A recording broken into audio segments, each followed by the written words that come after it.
राजकीय दृष्ट्या देखील कारखान्याच्या निवडणुकीच्या बाबतीमध्ये अत्यंत भक्कम आहे आणि त्यामुळं अनेक लोकांनी सहकार्य करण्याच्या बाबतीमध्ये भूमिका घेतलेली आहे.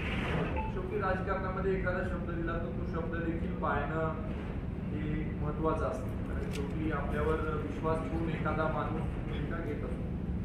त्यामुळं आम्ही बॅलन्स ठेवून ह्या बाबतीमध्ये अनेक गोष्टी केलेल्या आहेत. मला असं वाटतं की कारखान्याच्या ह्या ज्या येणाऱ्या निवडणुकीला सामोरे जात असताना एक अत्यंत भक्कम अशी स्थिती आज जयवंतराव भोसले सहकार पॅनलची आपल्याला बघायला मिळते. मागच्या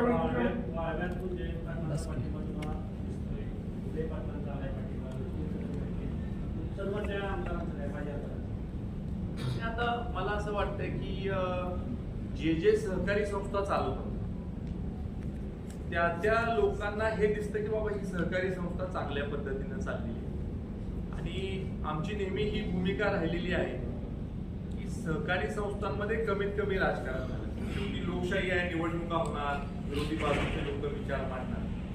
सहकारामध्ये खालच्या पातळीवरचं कुठलं राजकारण नाही झालं पाहिजे किंवा चांगल्या चाललेल्या सहकारी संस्थांमध्ये राजकीय फायद्यासाठी आपण हस्तक्षेप करायचा नाही अशी आमची भूमिका राहिली. मला देखील खात्री आहे की बाबा आपण जी भूमिका घेतली तशीच भूमिका भविष्यात मध्ये आपली जबाबदारी आहे ती आम्ही पार पाडण्यासाठी प्रयत्न करणार. आज मला वाटतं 4 वाजता इंद्रेश बाबांची पत्रकार परिषद आहे.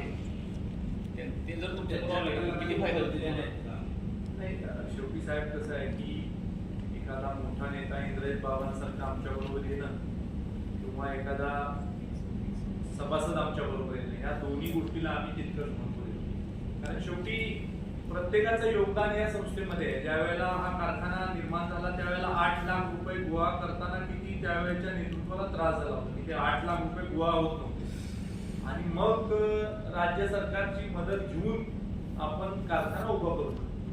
त्यामुळं शेवटी निवडणुकीमध्ये प्रत्येक माणसाला आपण महत्त्व देणं गरजेचं आहे. निश्चित स्वरूपी भूमिका इंद्रेश बाबांनी घेतली आज तर त्याचा फायदाच आम्हाला निवडणुकीमध्ये होईल.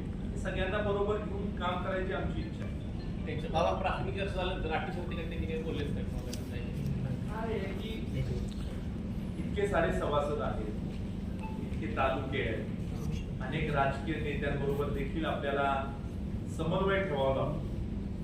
त्यामुळं अशा काही अटी शर्ती किंवा अशा काही गोष्टीच्या बद्दल चर्चा झाली नाही, पण एकत्र काम करावं, चांगलं काम करावं इथपर्यंत आमची चर्चा नाही. बाबा वैयक्तिकरित्या तुम्ही म्हटला सहकारातलं राजकीय दृष्ट्या सोडून जयंत पाटील असतील, विश्वजित कदम यांच्यातला कोणाकोणाचा पाठिंबा आतापर्यंत तुमच्या पॅनल?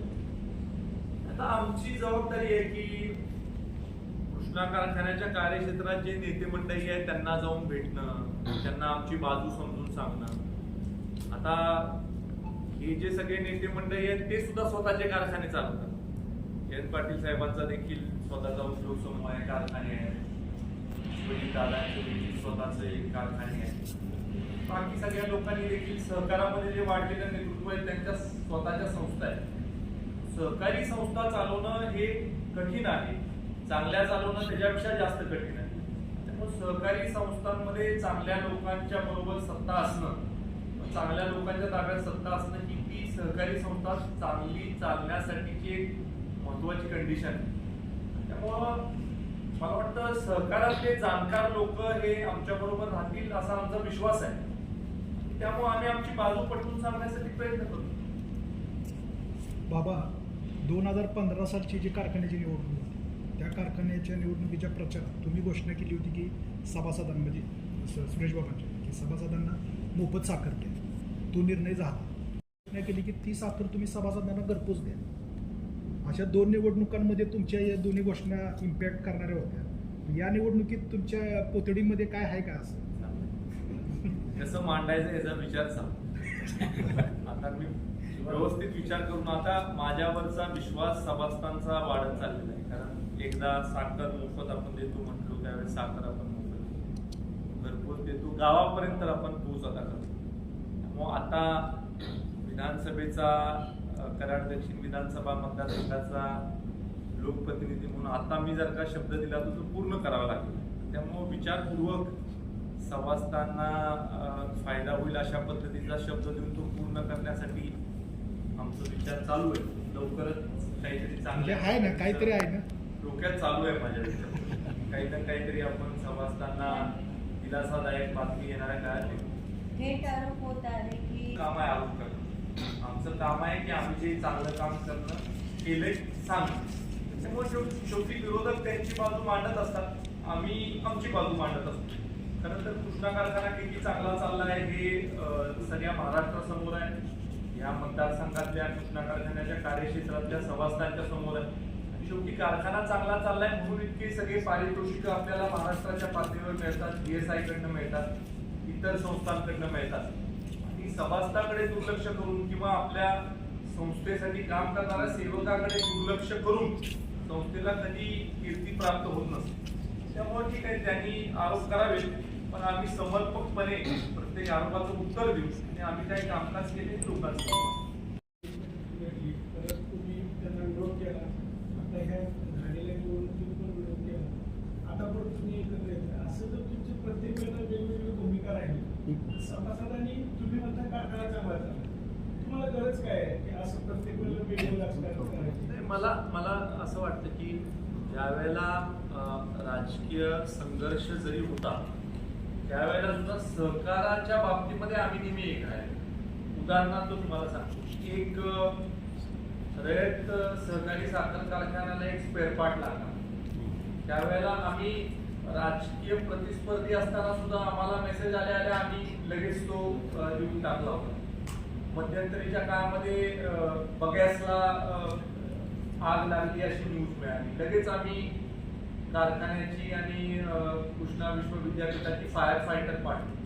आणि शेवटी सहकारी संस्थांच्या बाबतीमध्ये मग ह्या राजकीय संघर्षाचा जर का परिणाम करायला लागलो तर मग आपण जे परिपक्व राजकारण करायला पाहिजे परिपक्व राजकारण करत नाही असं मला वाटतं. त्यामुळं सहकारातली भूमिका ही समन्वयाचीच आपली असली पाहिजे. पक्षीय राजकारण शेवटी आपण करत असताना वेगवेगळ्या भूमिका कधी कधी घ्याव्या लागतात, त्याचा आणि सहकारातल्या राजकारणाचा काही परिणाम नाही, म्हणजे होणार नाही अशा पद्धतीची आमची भूमिका राहिलेली आहे. भविष्यात सुद्धा तशी राहील. सहकाराच्या बाबतीमध्ये वेगळी भूमिका राहील.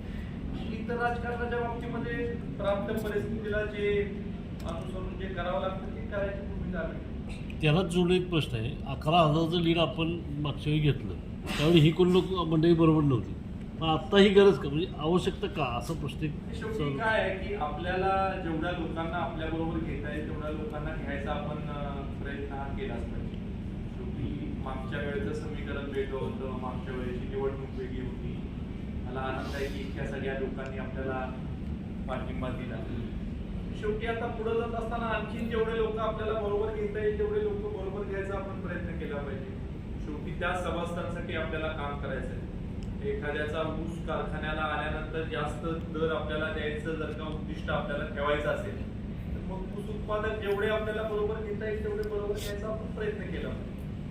पॉलिटिकल कंपल्शन त्यात नाहीये काय, पण एक समन्वय साधून आणखीन आपल्याला जेवढं लोकांना बरोबर घेता येईल तेवढ्या लोकांना बरोबर घ्यायचा दृष्टी